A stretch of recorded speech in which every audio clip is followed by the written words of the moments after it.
Hi friends, this is Angelica. Thanks for joining me here on the Greetery YouTube channel. There is a new collection coming to the Greetery shop tomorrow, and it's all about birthdays. We are celebrating the Greetery's 4th birthday, and Betsy really outdid herself with this collection. It's called Hip Hip Hooray, and we've got a lot to look at today, so we're just going to jump right into the first product. This is the new Takes the Cake Stamp and Stencil set. We're going to start with the stencils. The stencil set has 7 stencils. Each one is numbered and has a cake line guide in the middle of the stencil to show where the cake will be on your panel. This set also comes with a stencil guide to show what each stencil does, and the cake on the guide is the same size as the cake on the stencil. The guide is really helpful, especially for a few stencils that you will need to use 2 colors on if you want to stencil the cake stand. There are a couple coordinating dies for this stamp set. Both are sold separately. The first is this banner die. The stamp set includes a banner stamp if you want to color the banner with ink, and then the curved sentiment stamps fit perfectly on the banner. The other die set is called Takes the Cake Floral Details die, and this has several dies in it. You can die cut the floral image that's on the cake, and then the smaller flowers, which I'll show in a few minutes.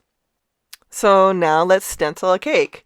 You can see that the stencils are A2 size, and I'm going to be sure to line up each stencil in the upper left corner. This is a really important step because I'm going to be stenciling several panels, so I definitely want to make sure that the stencils are lined up correctly before inking. So I'm using Distress Oxide inks, starting with Dried Marigold. The second stencil adds detail to some of the first flowers, so I picked Carved Pumpkin for a darker orange. Moving on to the third stencil, I'm making sure I have that left corner in perfect position before adding saltwater taffy ink. And the reason why I'm making sure that that corner is in perfect position is because I'm going to be making several panels, like I said, and when it comes time to stamping the leaves, I want to position the stamp in my MISTI one time and then be able to stamp all of the panels. So using one corner as a reference will make this really easy to do. Some panels aren't the same size, so if I don't line up on the same corner on every panel, the end result just isn't going to be good. So I hope that makes sense. It's the same when I'm using the MISTI. I always use the same corner when I'm using layered stamps. All right, so now we're on the 4th stencil, and this is when the cake stand starts coming into the picture. So I used aged patina for the little flowers and scattered straw for the stand. And then the next 2 stencils add details to the flowers in the cake stand. I used barn door on the pink flowers and fossilized amber on the cake stand, and then a rusty hinge on the orange flowers. The last stencil adds leaves and the cake stand top. I used Rustic Wilderness on the leaves, and I made sure to tape off the cake stand so I didn't get any green on the stand top.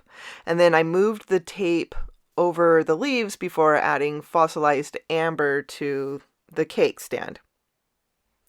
Now it's time to move over to the MISTI and stamp the last of the leaves onto the panel.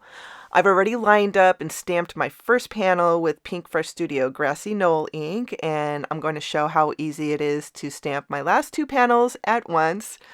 I do have the top left corner that I used as my stencil guide tucked into the bottom left corner of my MISTI, so the leaves are all stamped in the correct position. Now we're going to move on to the single flowers.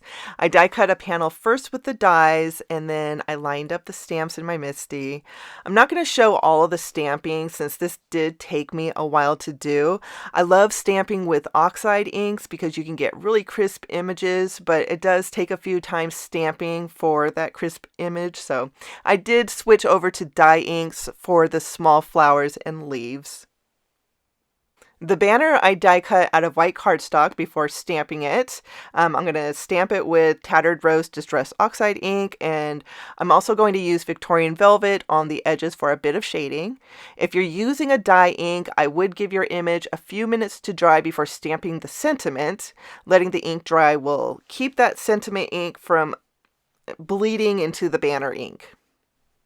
I also die cut a solid cardstock banner and stamped the same sentiment onto it, just so you can see what a solid cardstock looks next to the stamped banner. Now we're going to look at two new die sets. The first is the Takes the Cake stand die. This is a two-piece die set, and it die cuts the same cake stand as the stenciled stand. The other die set is Takes the Cake die. This is a fabulous die set that coordinates with the Takes the Cake stamp set, and it can also be used on its own. The large cake die cuts the floral stenciled cake, or you can just die cut cardstock, pattern paper, glitter paper, whatever you want your cake to be. There's also dies to die cut layers for your cake, and then a couple frosting dies, one for a drip look, and then there's a scalloped bottom edge. And then the last dies that are in this set are for decorating the top of the cake. You have a row of frosting swirls as well as a single frosting swirl, and then there's two candles. The candles are one piece, so I die cut a white cardstock, and I'm going to use a few Copic markers to color them with.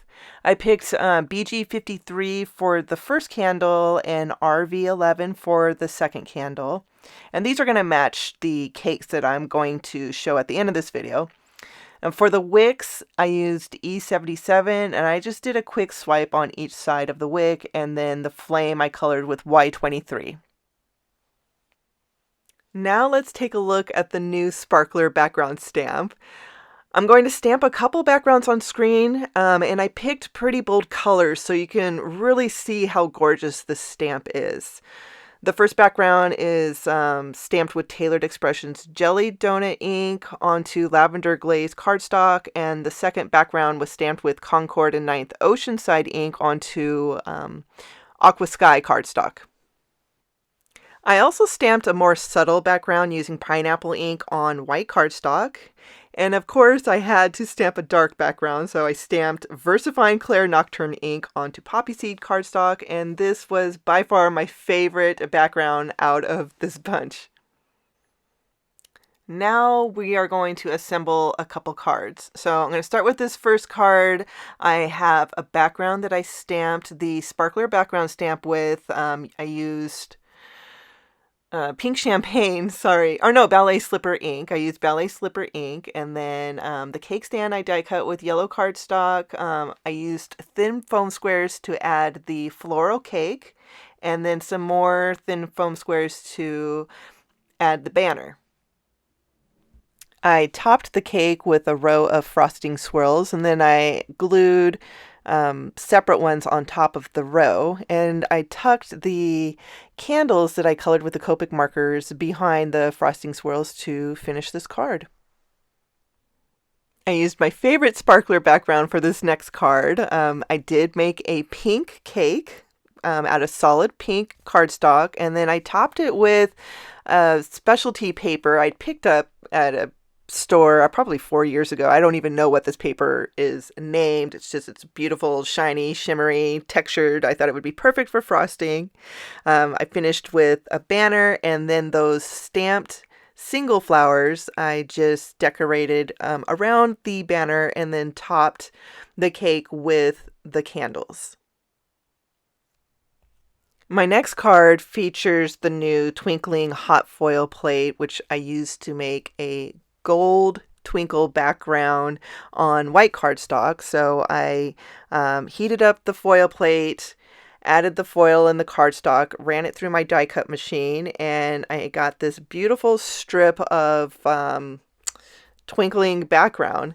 I did want the top half of the panel to be all of that beautiful gold shiny twinkle. So I did do a second row, and I wasn't really worried about the stars in the middle of the panel touching each other because they were just going to be covered by the cake. So I just did the process over again, ran it through the die cut machine, and then I just ended up with this beautiful background.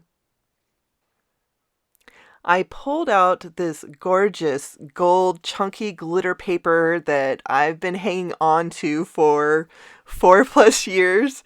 I was a bit sad to use the last of it, but I knew that this paper was going to be the perfect match for this gold background. So I die cut the glitter paper and matching pattern paper with the Takes the Cake die, and I left the cake plain. I just decided that the pattern paper and the gold glitter paper could be the embellishments for the cake. So I finished it off with a pink banner, and I absolutely love the way that I love how this card turned out. The last product I'm going to share before ending this video is the mini Takes the Cake die set. It die cuts this adorable little cake. I did die cut white cardstock with it and inked the cake pieces with Distress Oxide inks. I glued them onto a postage frame panel and finished the panel with a simple Takes the Cake sentiment. So that finishes this video. There's still a lot to see over on the Greetery blog, so be sure to head over there for details on this whole release. We've done 2 days of product reveals. There is a blog hop. There's a giveaway that's happening through tonight, so go over there, get all the details. There's tons of inspiration, and this collection will be in the Greetery shop tomorrow, April 26th at 10 a.m. Eastern Standard Time. I want to wish the Greetery a happy birthday. You are an amazing company. Betsy, you're an amazing human, and we are all so blessed to have you in our crafting community.